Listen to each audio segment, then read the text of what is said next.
Continuons notre cheminement au travers de tous ces miracles de Jésus qui nous dévoilent sa personnalité. Miracle suivant.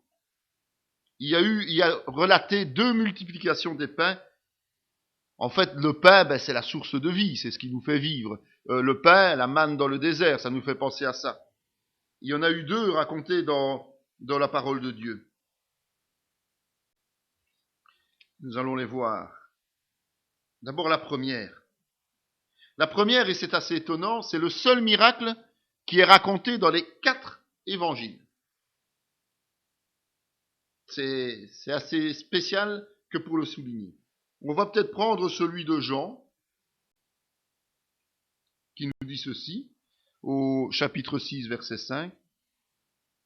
Ayant levé les yeux et voyant qu'une grande foule venait à lui, Jésus dit à Philippe, où achèterons-nous des pains pour que ces gens aient à manger? Il disait cela pour l'éprouver, car il savait ce qu'il allait faire. Philippe lui répondit, les pains qu'on aurait pour 200 deniers ne suffiraient pas pour que chacun en reçût un peu. Un de ses disciples, André, frère de Simon-Pierre, lui dit, il y a ici un jeune garçon qui a 5 pains d'orge et 2 poissons. Mais qu'est-ce que cela pour tant de gens? Jésus lui dit, faites-les asseoir. Il y avait dans ce lieu beaucoup d'herbes. Ils s'assirent donc au nombre d'environ 5000 hommes. Jésus prit des pains, rendit grâce et les distribua à ceux qui étaient assis. Il leur donna de même des poissons, autant qu'ils en voulurent.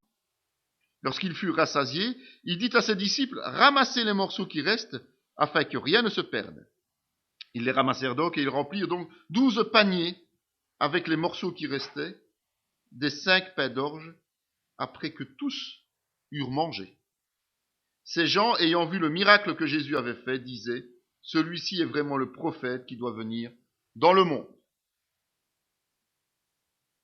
C'est la fin du ministère de Jésus en Galilée. On se retrouve juste avant le fait que Pierre va reconnaître Jésus comme le Seigneur et Sauveur.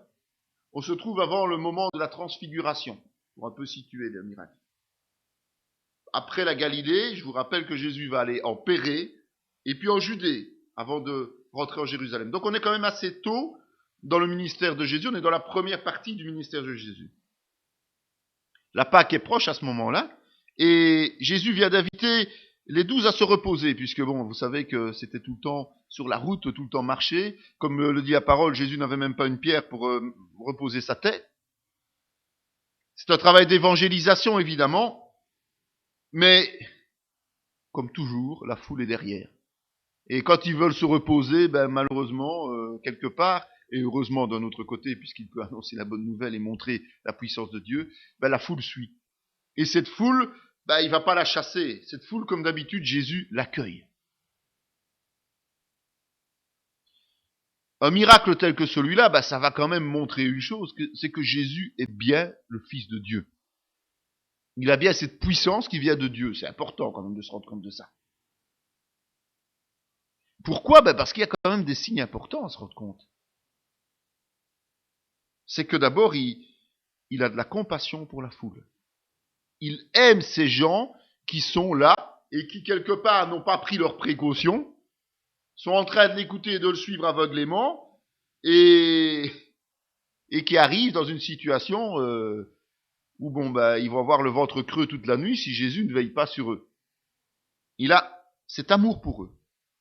Puis, il faut bien admettre que, alors qu'on se trouve dans une situation où il est allé pour se reposer avec ses apôtres, il accepte quand même d'être dérangé. C'est essentiel. Il va pas seulement se dire, ok, ils sont là, c'est bien gentil et tout, non, il va faire preuve de zèle pour eux. Parce qu'il est dit qu'il leur distribue à tous cette nourriture. Il va faire la distribution, hein. Donc il va se mouiller, il va, alors qu'il est fatigué, il va quand même faire du travail pour eux.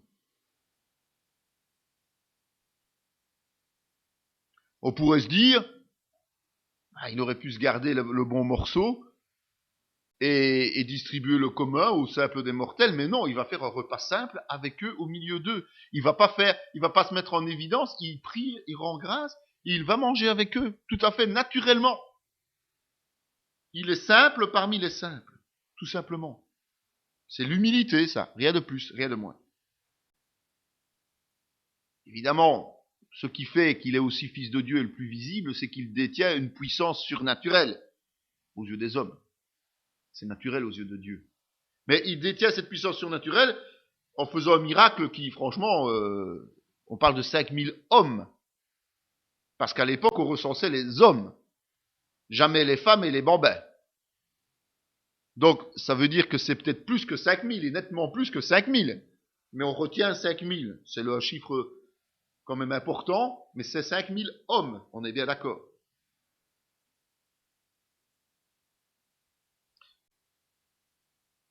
Rappelons-nous quand même que c'est aussi un signe, et ça donne une autre connotation divine, c'est qu'on se trouve dans le désert, même s'il y a de l'herbe, hein, c'est un lieu désertique. Et on se rappelle quand même que pendant 40 années, Jésus, enfin Dieu, l'Éternel, a nourri, comme Jésus l'a fait ici, le peuple d'Israël en lui donnant la manne. Donc c'est une similitude, c'est un parallélisme à faire entre les deux. Jésus va nourrir la foule ici, comme Dieu le Père a nourri le peuple d'Israël pendant 40 ans dans le désert.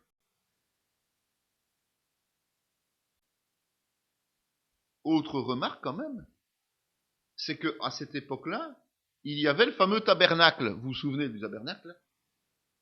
Et ici, évidemment, c'est Dieu qui est au milieu des hommes. Jésus-Christ est là, au milieu de cette foule qu'il nourrit.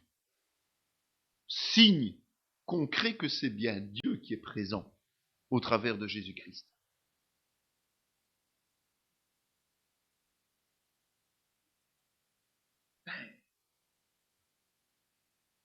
Nous aussi, hein. Nous sommes les mêmes pèlerins que ces gens qui suivaient cette foule. Nous sommes des gens de passage qui avons choisi de suivre Jésus-Christ. Et donc nous acceptons de traverser l'épreuve, le désert, pour pouvoir le suivre de façon correcte. Et si nous faisons ça, eh bien, sans aucun problème, nous allons recevoir comme résultat la nourriture et la paix. Nourriture physique, nourriture spirituelle. Dieu veille sur nous comme il a veillé sur son peuple.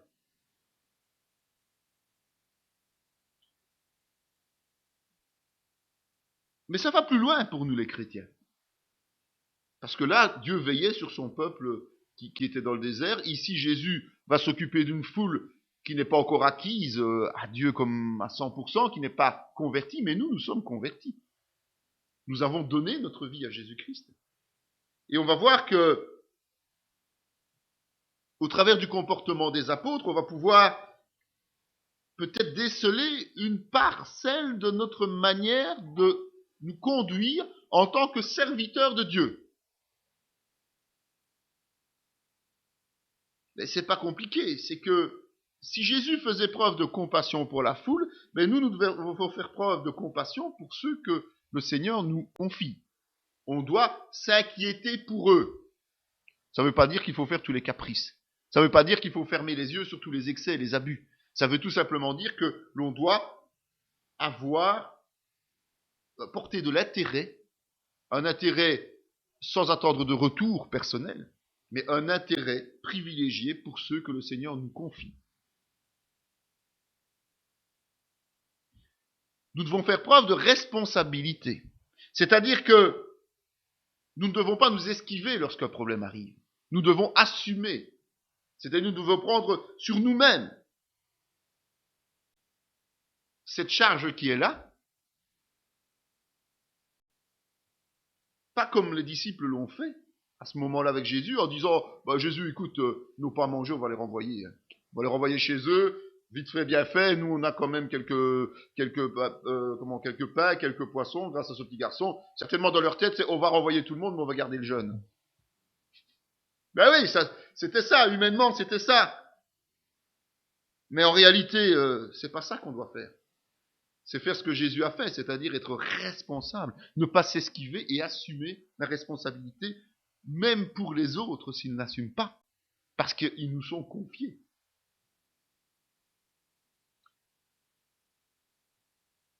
Ce jeûne ben, il va apporter le peu qu'il a. Mais nous, c'est la même chose. Nous, on n'a pas de puissance en tant qu'être humain, même en tant que serviteur de Dieu. C'est le Saint-Esprit qui nous donne cette puissance. Mais nous devons lui donner ce que nous avons, le peu que nous avons. Quand nous voyons qu'avec quelques pains et quelques poissons, Jésus a nourri une foule de 5000 hommes, vous imaginez que rien qu'avec le peu de temps que nous consacrons à Dieu, les moyens que nous lui mettons à sa disposition, c'est-à-dire notre propre personne en disant « Seigneur, fais ce que tu veux avec nous », les qualités qui sont en nous et qui ont grandi progressivement, vous imaginez ce que Jésus-Christ va faire avec nous. Mais nous devons apporter le peu que nous avons. C'est une nécessité, évidemment. Au lieu de reculer chaque fois que nous nous trouvons devant une montagne, devant une tâche immense. C'est ça le sacrifice vivant. C'est-à-dire de nous mettre à la disposition de Jésus-Christ. Sachant que nous ne sommes pas capables de sortir de cette affaire, de traverser cette montagne, de la déplacer par nous-mêmes, mais sachant que par la foi, nous aurons cette capacité. Parce que c'est lui qui va agir. D'accord ? Donc, ça veut dire que le chrétien, le serviteur de Dieu, doit s'appuyer sur une seule force, celle de Dieu, pas la sienne. Ça, c'est important de retenir. On ne peut pas s'appuyer sur notre propre force. Ce serait illusoire et bien dangereux. Et comment peut-on s'appuyer sur la force de Dieu ? Jésus nous l'a montré aussi. Il a rendu grâce. Il a prié. Il s'est approché du Seigneur et il lui a dit, ben voilà, la situation est là, Seigneur, je te remercie parce que tu vas nourrir tous ces gens. J'en suis convaincu. Par la foi, quand on prie, évidemment, c'est une prière de foi. Il a agi par la foi. Il faut croire que Dieu est tout-puissant. Si on ne croit pas que Dieu est tout-puissant, on ne peut pas aboutir. On peut prier tous les jours ce qu'on veut, ça ne marchera pas si on ne croit pas que Dieu peut le faire. Et il faut aussi s'attendre à ce que Dieu va exaucer, évidemment. Parce que si on prie, sachant qu'il est tout-puissant, mais qu'on ne croit pas qu'il va exaucer, de nouveau, il y a un manque de foi. Et ça met des obstacles. Il faut croire qu'il va oindre celui qui le prie et qu'il va exaucer ce qui lui demande. Il faut croire qu'il va y avoir des conversions. Il faut croire qu'il va y avoir des édifications. Il faut croire tout ça. Sinon, ça ne va pas fonctionner. Donc vous voyez comment, au travers de quelques versets, on peut déterminer déjà la clé pour obtenir de Dieu son intervention surnaturelle. Tout ça, évidemment, comme le dit le Notre Père, selon la volonté de Dieu. Comme l'a dit Jésus à Gethsémanée, que sa volonté soit faite. Donc ce n'est pas nos idées que nous devons réussir à développer. D'ailleurs, vous voyez bien que dans ce passage, Jésus s'inquiète non pas de lui, non pas de ce qu'il va manger, mais de ce que la foule inconsciente, va-t-on dire, qui l'a suivi aveuglément et puis qui se retrouve en plein désert sans rien, cette foule, c'est son inquiétude. C'est-à-dire que nous devons nous mettre au service des uns des autres, comme le dit la parole, et pas chercher notre propre intérêt personnel. Tant qu'on ne comprend pas ça, on ne peut pas obtenir l'onction du Seigneur et l'exaucement des prières d'une manière importante. On aura peut-être des petits exaucements, peut-être des petits miracles, où on considérera que ce sont des miracles. Mais la vraie réalisation, c'est dans les conditions que ce miracle nous raconte. Et puis, il y a une deuxième multiplication des pains, qui est relatée dans 2 évangiles, Matthieu et Marc. Et on va prendre Marc chapitre 8, qui nous dit « En ce jour-là, une foule nombreuse s'étant de nouveau réunie et n'ayant pas de quoi manger, Jésus appela les disciples et leur dit « Je suis ému de compassion pour cette foule, car voilà 3 jours qu'ils sont près de moi et ils n'ont rien à manger. Si je les renvoie chez eux à jeun, les forces leur manqueront en chemin, car quelques-uns d'entre eux sont venus de loin. » Ses disciples lui répondirent « Comment pourrait-on les rassasier de pain dans un lieu désert ?» Jésus leur demanda « Combien avez-vous de pain ?»« 7, répondirent-ils. Alors il fit asseoir la foule par terre, prit les 7 pains, et après avoir rendu grâce, il les rompit et les donna à ses disciples pour les distribuer. Ils les distribuèrent à la foule. Ils avaient encore quelques petits poissons, et Jésus, ayant rendu grâce, les fit aussi distribuer. Ils mangèrent et furent rassasiés, et l'on emporta 7 corbeilles pleines de morceaux qui restaient. Ils étaient environ 4000. Ensuite, Jésus les renvoya.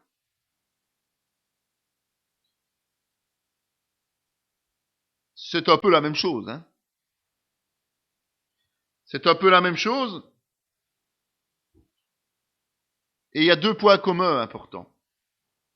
D'abord, c'est le nombre de personnes, évidemment, qui est remarquable. Humainement, c'est pas possible à faire. On aurait pu, s'il y avait 20 personnes, partager les quelques pains, tout ça, et dire, oui, mais comme ça faisait 3 jours qu'ils n'avaient plus mangé, un petit morceau de pain suffisait à les rassasier. L'estomac étant rétréci, enfin, on peut raconter n'importe quoi. Mais ici, c'est pas contestable, quand on voit le nombre de personnes. Mais la deuxième chose importante et qu'il faut retenir ici, c'est que, après avoir nourri tout le monde, il y a encore des restes. On remplit les corbeilles. Et dans le premier miracle, le premier récit, il y en a 12. Et tiens, 12, c'est quoi? Ça fait penser aux 12 tribus d'Israël. Et dans le deuxième, il y en a 7. Et 7, au niveau, je vous l'ai déjà expliqué, au niveau spirituel, au niveau biblique, ça représente la globalité. Donc ça veut dire toutes les nations. Donc en fait, ces miracles sont aussi prophétiques. Au départ, Jésus agit au niveau du peuple juif. D'ailleurs, lui n'a évangélisé que en Israël et autour d'Israël. Mais il ouvre la porte dans ce deuxième récit en disant, mais après, les païens aussi vont être évangélisés. D'ailleurs, ça a été la mission qu'il a donnée à ses disciples. Dernier chapitre de Matthieu.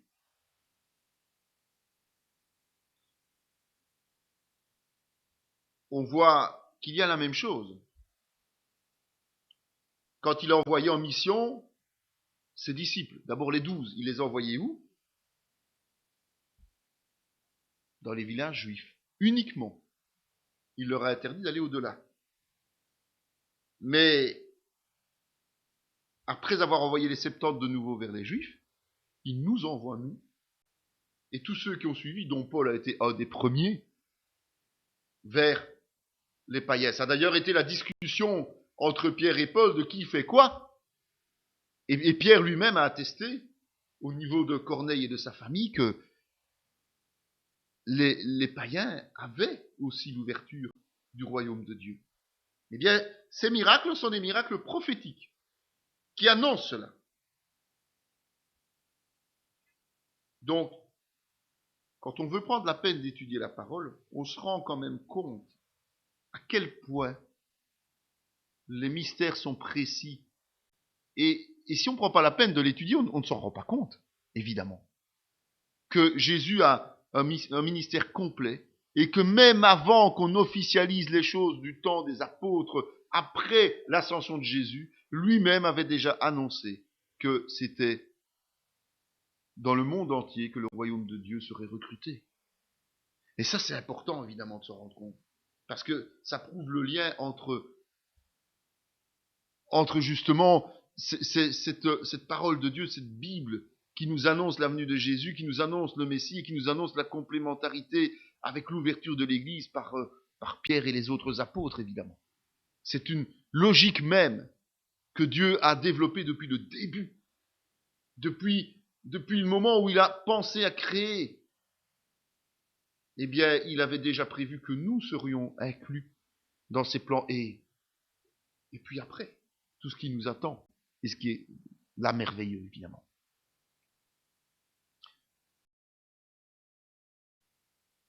Jésus marche sur les eaux. Un autre miracle encore. On va prendre le passage dans Matthieu 14. Il se retrouve dans Matthieu, Marc et Jean.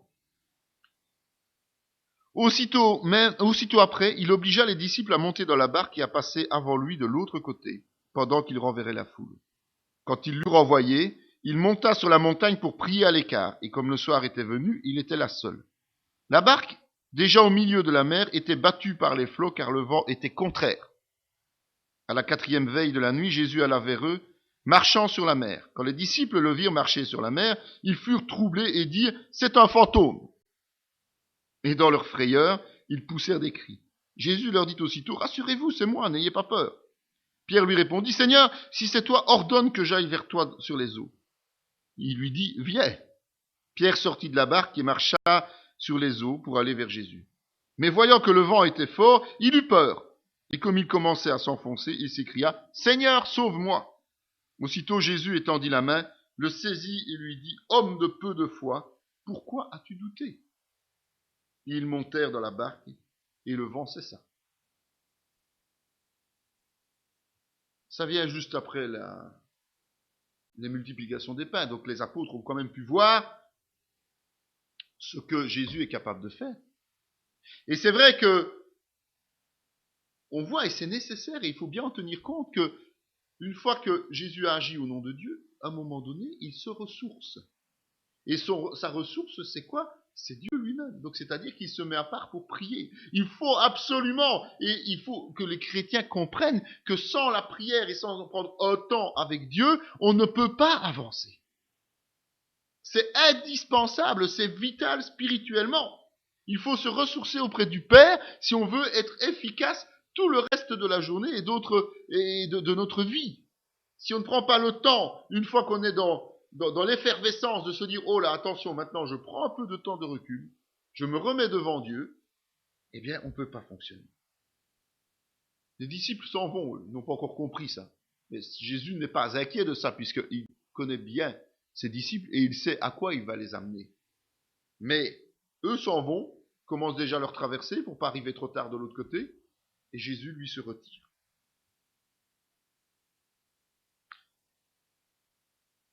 Et ce qui est quand même marrant, c'est qu'ils viennent de voir Jésus faire des trucs, bon alors là, extraordinaires, au-delà de l'imagination, hein, on vient de parler de ces miracles de résurrection, et bon, résurrection, tout le monde ne l'a pas vu, il n'y a que Pierre, Jacques et Jean, on est bien d'accord, mais la multiplication des pains, ce sont tous ces apôtres qui l'ont vu, qui l'ont accompagné, et on voit que,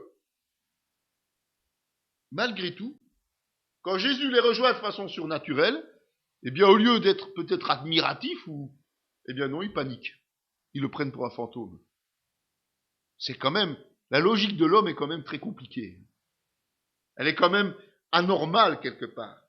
Ils croient voir un fantôme.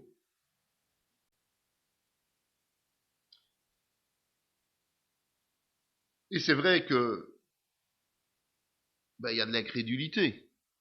Marc dit carrément qu'il soit crédule. Jésus dit dans le passage qu'on vient de dire qu'il manquait de foi. Mais c'est vrai que Pierre, là encore, fait des étincelles, comme d'habitude. Pierre, c'est comme on dit le sanguin, celui qui fonce dans tout. Dès qu'on fait quelque chose, moi, je suis volontaire, je fais. Et puis un jour, il se rétame, évidemment, parce que il réfléchit pas. Il s'engage, et puis quand il se rend compte qu'il est sur la mer, la vacillante, c'est plus tout à fait la même chose. Il faut quand même pouvoir l'assumer. Or, on dit bien que le vent est fort, donc ça veut dire que quand on est dans le ministère, eh bien, dans le ministère ou dans le service, quand je dis ministère, vous prenez-le au sens large, c'est-à-dire le ministère que chaque chrétien doit rendre à Dieu. Eh bien, il y a des vents contraires. Hein. Alors c'est vrai qu'on marche dans le vide. On marche dans le vide parce que, ce qui est représenté par l'eau ici, ça veut dire qu'essayer de marcher sur l'eau, vous allez voir, vous enfoncer. C'est physique. Et donc le ministère, c'est ça, quand on se lance au service de Dieu, on ne sait plus tout à fait où on met les pieds. On met les pieds et on avance à tâtons et puis par la foi. Pierre, c'est ça. Seigneur, si tu le dis, je vais. Et puis évidemment, il le dit, il y va. Oui, il ne faut pas mettre Dieu au défi non plus. Hein. C'est facile de dire, Seigneur, je veux te servir. Le Seigneur dit, ok, voilà, tu veux me servir, vas-y. Viens. C'est comme ça que ça se passe. Et après, quand on a quitté le sol dur, c'est-à-dire les choses, nos repères humains, on a quitté tout ce qui nous permet de voir notre compte bancaire, notre revenu, nos avoirs, nos amis, en tout cas ceux qui se disent nos amis, nos habitudes, on quitte tout. En disant, voilà, maintenant on accepte de marcher sur l'eau, on accepte de marcher sur cet endroit qui est mouvant pour nous parce qu'on ne le connaît pas, évidemment. Et puis, surtout, il faut être simplement axé sur la foi, et rien de plus, rien de moins. Et bien, à partir de là, il faut s'attendre à ce que des choses surnaturelles se passent. Et surtout, le vent contraire, c'est-à-dire l'opposition. Il y a beaucoup de gens qui sont enjoués. Seigneur, je veux tout pour toi. Et puis, dès le premier revers, c'est « Oh !» on se noie. Heureusement, la main tendue est toujours là. Et Jésus le rattrape, va le rechercher. Donc, merci Seigneur. Merci Seigneur. Mais, ce qu'il faut quand même se dire, c'est que nous, par rapport à Jésus, c'est que lui, Jésus, il est surnaturel, il est Dieu. D'accord ? On voit qu'il domine sur tout. Et c'est ça qui doit nous conforter, nous, dans notre faiblesse. C'est qu'il domine sur tout. Et entre nous, les mauvais esprits, c'est pas ça. Quand vous voyez que les apôtres croient que c'est un fantôme de Jésus qui vient, quelque part, c'est vraiment le mettre à une place assez bizarre. Les fantômes, les esprits mauvais, la parole nous dit que ce sont des esprits errants. La preuve de l'histoire de l'homme enchaîné qu'on a vu précédemment où le mauvais esprit qui s'appelle Légion ne demande qu'une chose, c'est d'aller dans les ports. Parce que sinon, ils errent. Et il est dit dans la parole qu'ils vont errer dans les lieux arides. Ils souffrent quand ils n'ont pas de corps à occuper. Donc, Jésus, c'est pas ça, évidemment. Jésus a tout pouvoir alors que les esprits impurs sont limités dans leur pouvoir. Rappelez-vous le livre de Job où Satan doit demander l'autorisation de passer au grill le pauvre Job. Et il ne peut pas aller au-delà de ce que Dieu a décidé. Donc chaque enfant de Dieu doit bien se dire dans sa tête que Satan ne peut pas aller au-delà de ce que Dieu a décidé. Pour le secouer, ce vent contraire n'ira jamais au-delà de ce que Dieu a autorisé. Et il est même dit dans la parole qu'il nous donne les moyens de tenir ferme et de passer au travers. Donc ça, c'est Jésus. Alors vous imaginez que cette façon de voir les choses des apôtres est assez inquiétante. Mais beaucoup de chrétiens aujourd'hui voient de la même manière. Leur foi est limitée à ce qu'ils voient avec leurs yeux. Et dès qu'il y a la moindre petite contrariété, c'est la catastrophe. La moindre petite contrariété, c'est fini. On est désespéré. On ne sait plus comment on va faire. Ben on est Pierre, là, qui coule dans l'eau. Au lieu de continuer à marcher vers Jésus, ben si Pierre n'avait pas douté à un moment donné en voyant l'eau et surtout le vent, c'était même pas l'eau, c'était le vent qui l'a inquiété. C'est-à-dire le vent qui le déstabilisait, c'est-à-dire les oppositions, les choses contraires, eh bien, il serait allé rejoindre Jésus, il serait rentré avec Jésus dans la barque sans aucun problème. Mais Jésus on l'a déjà vu avec les 2 miracles précédents, est rempli de compassion et d'amour. Heureusement, parce que sinon, ça fait longtemps qu'on aurait reçu un coup de pied au derrière. Donc, il est rempli de compassion, et c'est lui qui va tendre la main et qui rassure en plus. Donc on est déjà en train de le prendre pour un fantôme. Il aurait pu se fâcher quand même en se disant, écoutez, quand même pas se moquer de moi. Mais non, il les rassure. C'est quand même extraordinaire, quoi. Et Pierre, t'as fait le malin, maintenant débrouille-toi. Non, il lui tend la main. Et on remarque une fois qu'il rentre dans la barque, c'est le calme, le silence, l'apaisement. Il est présent. Donc si on veut être dans la paix, comme il dit, là où 2 ou 3 sont réunis en mon nom, je suis là au milieu d'eux. Mais si on l'accepte réellement dans notre cœur et qu'on accepte qu'il soit là, la paix, elle doit quand même être là. Donc nous, la leçon de cela, c'est que dans la tourmente, dans la difficulté, dans l'opposition, nous devrions toujours nous appuyer sur Jésus-Christ, plutôt que de nous laisser entraîner par nos sentiments de peur. Parce que c'est ça, ce sont des sentiments de peur qui animent les apôtres à ce moment-là.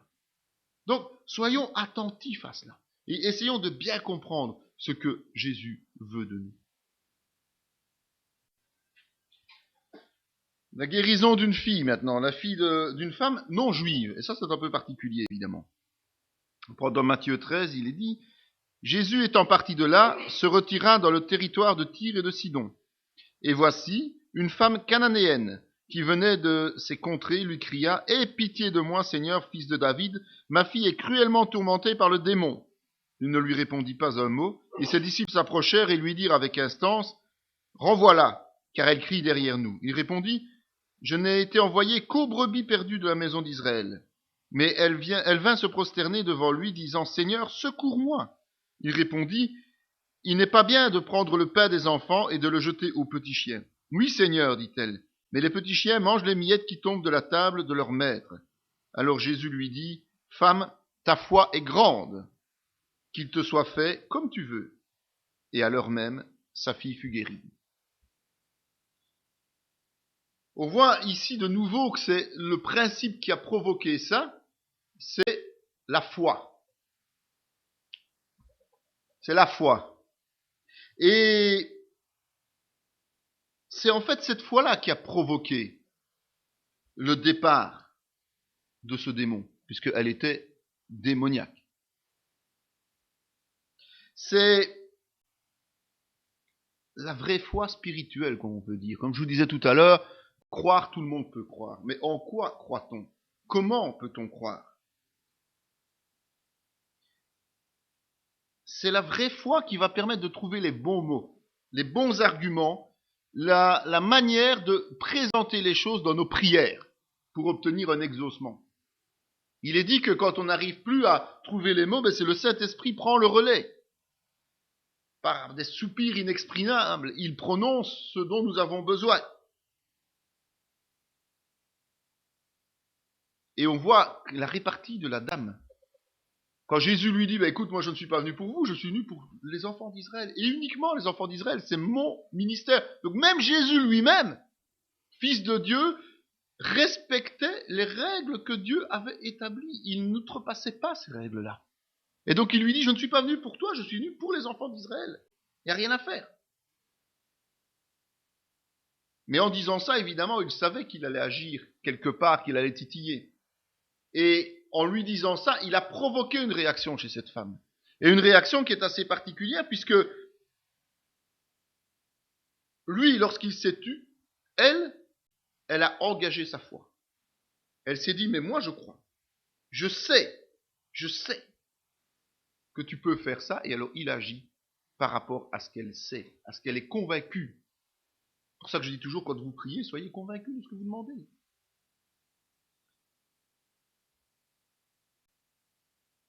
En fait, il faut bien comprendre qu'un miracle, ce n'est pas un choix que l'on fait, mais un fait, une conséquence. C'est quelque chose de concret, un miracle. Ce n'est pas oui, je veux être guéri ou non, je ne le veux pas, c'est je veux être guéri. C'est un fait. Et ça,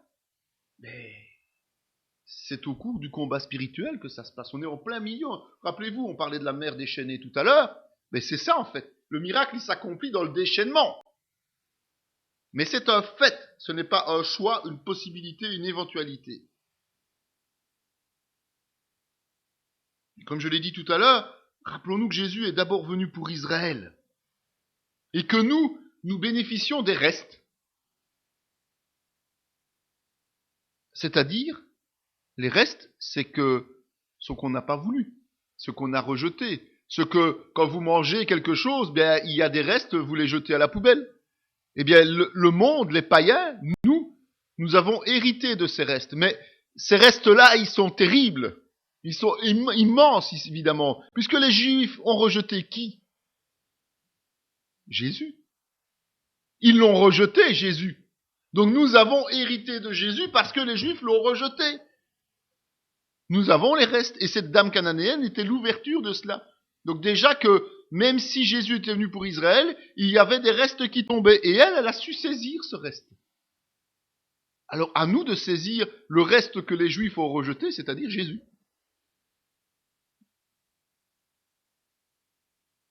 Pour nous, ces restes, c'est pas des miettes. C'est un gâteau avec une cerise au-dessus. C'est un gâteau forêt noire, pour ceux qui aiment, avec la cerise. Et en fait, c'est ça qui a fondé et qui est aujourd'hui l'Église universelle. Celle qui traverse les temps et qui deviendra l'épouse de Christ. Cette Église, elle va prendre fin sur terre.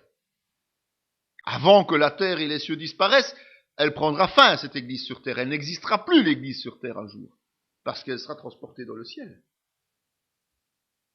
Donc, réjouissons-nous d'avoir eu les restes du peuple juif et prions pour eux pour que maintenant, ils commencent à manger à l'essentiel, c'est-à-dire Jésus-Christ aussi, à croire en Jésus. L'enfant épileptique. On va voir là les conditions qu'il faut pour qu'il y ait un grand miracle. C'est encore un événement qui se passe après la transfiguration. Et après la fameuse question que j'appellerais existentielle des apôtres, en tout cas 2 d'entre eux ou d'autres, qui est le plus grand parmi nous?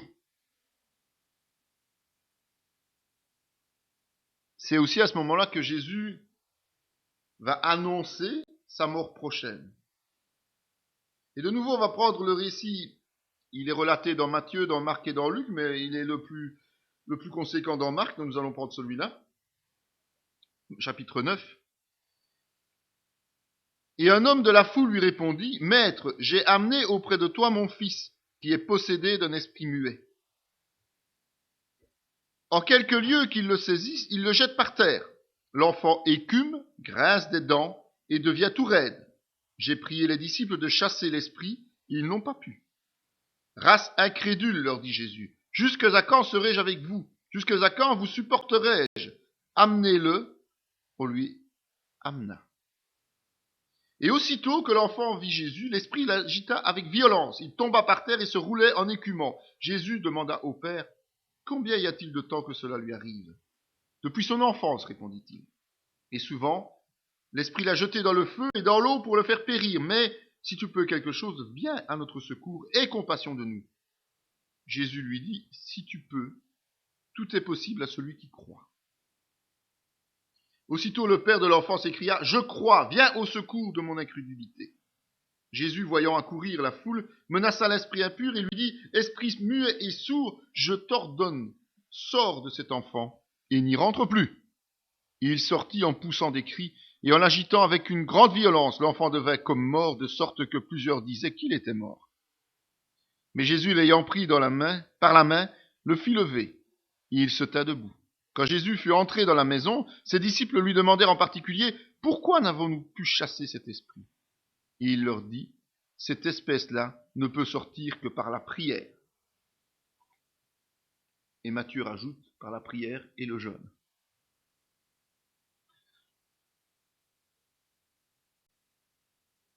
C'est clair que c'est un échec retentissant des apôtres, puisque c'est eux qui ont pris l'initiative d'agir pour chasser ce démon et qui ont échoué.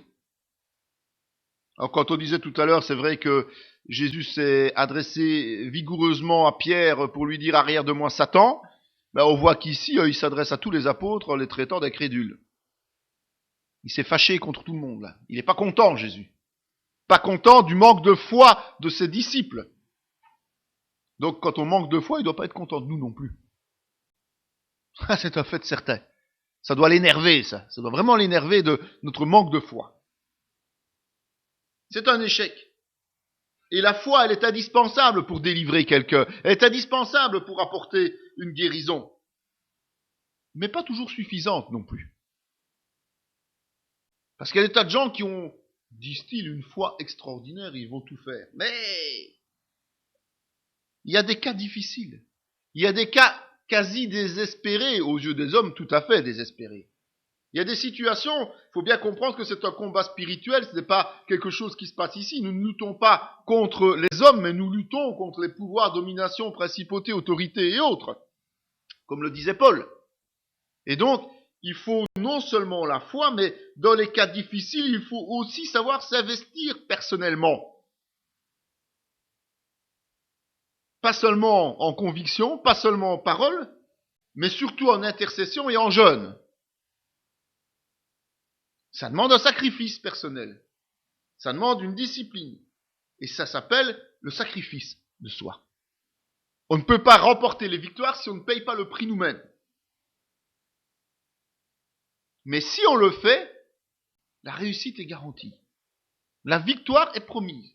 La certitude est là. Jésus n'a jamais échoué. Et comme je vous l'ai dit tout à l'heure, alors que les disciples sont déjà partis de la barque, lui s'est retiré, il est allé prier le Père pour se ressourcer, pour être rempli de sa puissance.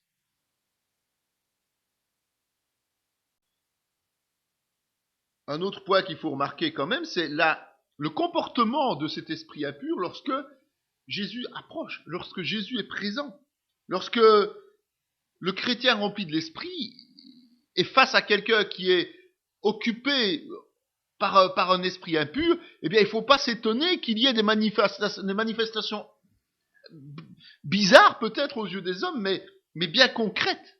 Les gens peuvent avoir des comportements spectaculaires, déroutants. Là, il faut garder notre calme, notre autorité spirituelle. Il faut savoir prendre position et ne pas paniquer. J'ai connu des pasteurs qui évacuaient des gens comme ça et ne s'en occupaient pas de peur, de crainte. C'est quelque chose de catastrophique. Imaginez, Jésus, lui, ne s'est même pas inquiété de quoi que ce soit. L'enfant a été approché, il a commencé à écumer, à faire tous ces gestes, qu'on pourrait dire aujourd'hui un peu comme une crise d'épilepsie. Ce sont les symptômes classiques. Mais lui, il n'a pas bougé. En fait, qu'est-ce que l'esprit impur peut faire? Qu'est-ce que le démon essaie de faire? Il essaie tout simplement de déstabiliser celui qui est face à lui, il essaie de lui faire peur, il essaie de le faire fuir pour rester là où il est. Mais il ne peut pas se cacher parce que la puissance du Saint-Esprit, la lumière chasse les ténèbres et donc automatiquement il est mal à l'aise, il est déstabilisé, il est pas bien, il se sent pas bien, hein, le démon. Il faut bien se rendre compte de ça, il faut bien comprendre ce principe, c'est que quand le démon se trouve face à quelqu'un qui est rempli de l'esprit, il est pas bien. C'est lui qui est pas bien. Et alors il essaye par ce biais-là de nous mettre pas bien. Mais si nous prions et que nous jeûnons suffisamment et que nous respectons la volonté de Dieu dans ce qu'il nous demande de faire, c'est pas des choses rituelles qu'il faut faire, c'est vraiment notre vie personnelle avec Dieu. Eh bien, il n'y a pas de souci. On va agir comme Jésus. Ils peuvent convulser s'ils le veulent, mais on sait que c'est parce que nous apportons la lumière de Jésus-Christ face à eux. Alors qu'eux veulent vivre dans les ténèbres. Donc prenons autorité. Donc ce qu'il faut bien retenir dans ce cas-là, c'est que nous ne pouvons engager un combat. Nous ne pouvons prendre position dans ce type de combat. Et nous ne pourrons être efficaces que si nous sommes en règle avec Dieu. C'est-à-dire une règle de consécration, et la consécration demande du temps dans la prière, des moments de jeûne quand il nous demande, et de l'obéissance, c'est-à-dire vivre selon la parole de Dieu. Et aussi, et surtout, si nous sommes prêts à payer un certain prix. Donc je l'ai déjà dit, consécration, prière, jeûne, ça demande du temps. Aller combattre l'adversaire, ça demande du temps. Du temps qu'on ne peut pas consacré à notre propre profit. Donc il faut être serviteur. Et c'est pour ça que les apôtres n'ont pas réussi quelque part. Ils ont paniqué. Ils se sont retrouvés face à quelque chose qu'ils n'ont pas maîtrisé. Ils ne passaient pas du temps dans la prière, les apôtres. On ne les voit jamais prier, les apôtres. Hein. Vous avez déjà remarqué ça? On ne parle jamais de leur prière jusqu'à la Pentecôte. Juste avant la Pentecôte, quand Jésus les a envoyés dans la chambre haute, là, ils priaient. Ce sont les premières notions de prière. Avant ça, quelque part c'est un peu logique, hein. Attention, c'est pas un reproche qu'on leur fait. Ils étaient en présence de Dieu lui-même. Hein. Donc ils parlaient à Jésus. C'est pour ça que je dis que la prière, c'est parler à Dieu. Et eux, ils parlaient directement à Jésus. Mais Jésus, lui, avait déjà cette vie de prière que les apôtres n'avaient pas. Et quand ils se sont retrouvés sans Jésus, et qu'ils ont dû faire un travail pour Dieu, ils étaient démunis. Ils n'avaient pas cette capacité d'aller chercher auprès du Père la puissance nécessaire. Ils n'avaient pas cette idée de jeûner, parce qu'ils ne jeûnaient jamais, les apôtres. Pourquoi? Parce que Jésus l'avait dit clairement. Tant qu'il était là, il n'y avait pas de raison. Il n'y avait pas de deuil, il n'y avait pas de... Ceux de Jean jeûnaient. Les pharisiens, les juifs jeûnaient. Mais pas les apôtres.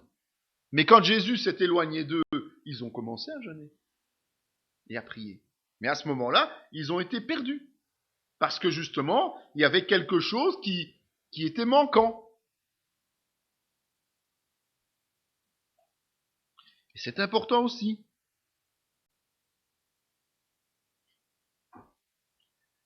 Et donc, il faut bien retenir que nous avons besoin de cette vie de consécration et de prière et de foi pour pouvoir aboutir dans le combat spirituel que nous menons. Cette vidéo fait partie intégrante de la formation en théologie pratique dispensée par la mission de théologie Emmanuel de Parakou, Bénin, sous l'autorité académique du Centre chrétien Emmanuel SBL, Spa, Belgique. Pour mieux connaître nos activités, voici nos différentes adresses.